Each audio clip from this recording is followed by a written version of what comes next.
ए भैया, हम घर में भोज किए, गांव का 90% आदमी आ गया। आप जैसे दो चार आदमी नहीं आए तो क्या हम भोज बंद कर देंगे? भोज होगा और भोज का नाम होगा।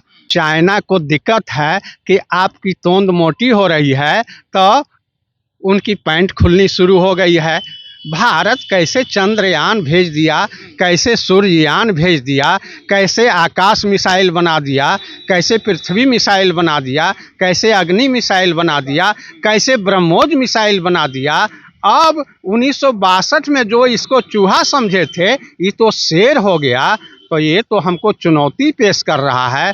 अब इसके यहाँ हम जाएंगे तो इसकी इज्जत बढ़ रही है और बढ़ जाएगी। तो इसकी इज्जत को घटाने के लिए सिन पिंग नहीं आ रहे हैं, लेकिन आप हमारे भोज में नहीं आइएगा तो हमारा भोज बाधित नहीं होगा। भोज होगा, भारत का नाम होगा। पुतिन साहब और रूस भारत का दुनिया में सबसे बड़ा समर्थक रहा है और हम शुक्रगुजार हैं, शुक्रिया अदा करते हैं कि रूस ने जो मदद की है हमेशा मदद करती रहे।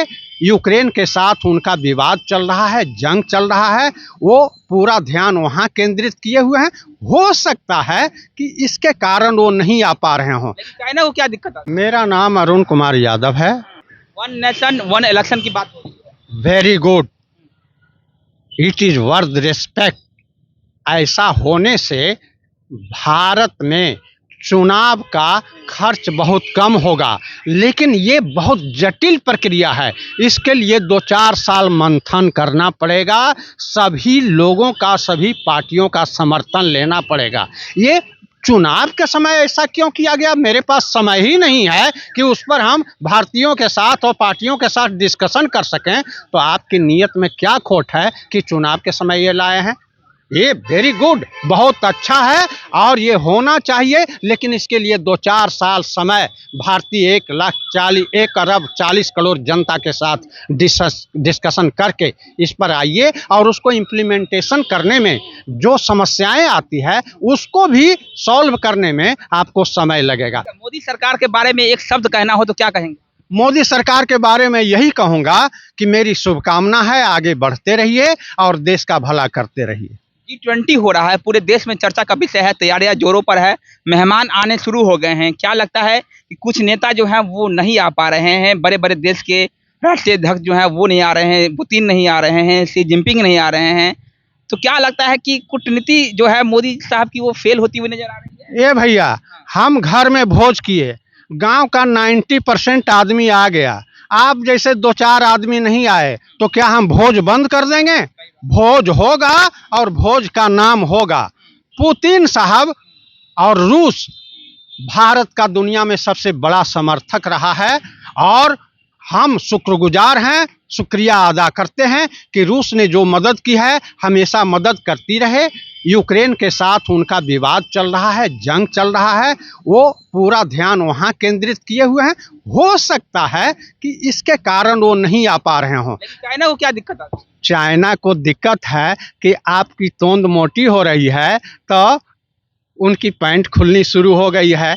भारत कैसे चंद्रयान भेज दिया, कैसे सूर्ययान भेज दिया, कैसे आकाश मिसाइल बना दिया, कैसे पृथ्वी मिसाइल बना दिया, कैसे अग्नि मिसाइल बना दिया, कैसे ब्रह्मोस मिसाइल बना दिया। अब 1962 में जो इसको चूहा समझे थे ये तो शेर हो गया। तो ये तो हमको चुनौती पेश कर रहा है। अब इसके यहाँ हम जाएंगे तो इसकी इज्जत बढ़ रही है और बढ़ जाएगी। तो इसकी इज्जत को घटाने के लिए सिन पिंग नहीं आ रहे हैं, लेकिन आप हमारे भोज में नहीं आइएगा तो हमारा भोज बाधित नहीं होगा। भोज होगा, भारत का नाम होगा। G20 हमारे यहाँ हो रही है, ये भारत का बहुत बड़ा सौभाग्य है कि पहली बार G20 के देशों ने भारत को महत्व दिया है कि 1947 में जो ये भिखारी था आज 2023 में आ करके स्वावलंबी, सेल्फ रिलायंट बन गया है। ये दुनिया को मार्गदर्शित कर सकता है, दुनिया को सहयोग कर सकता है। अंतिम सवाल, 24 में क्या होगा? एक शब्द में बोले, 24 में क्या होगा? ये भारत की 1 अरब 40 करोड़ जनता तय करेगी।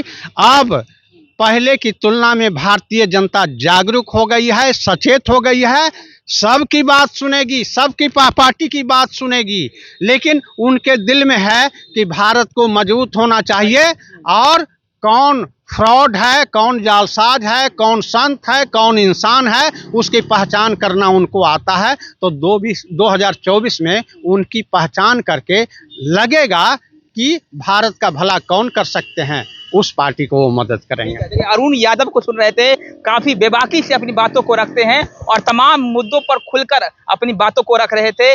बहुत अच्छा लगा सर आपसे बात करके, बहुत बहुत शुक्रिया। मेरा नाम वरुण झा है, आप इंडिया पर देख रहे थे, बहुत बहुत धन्यवाद।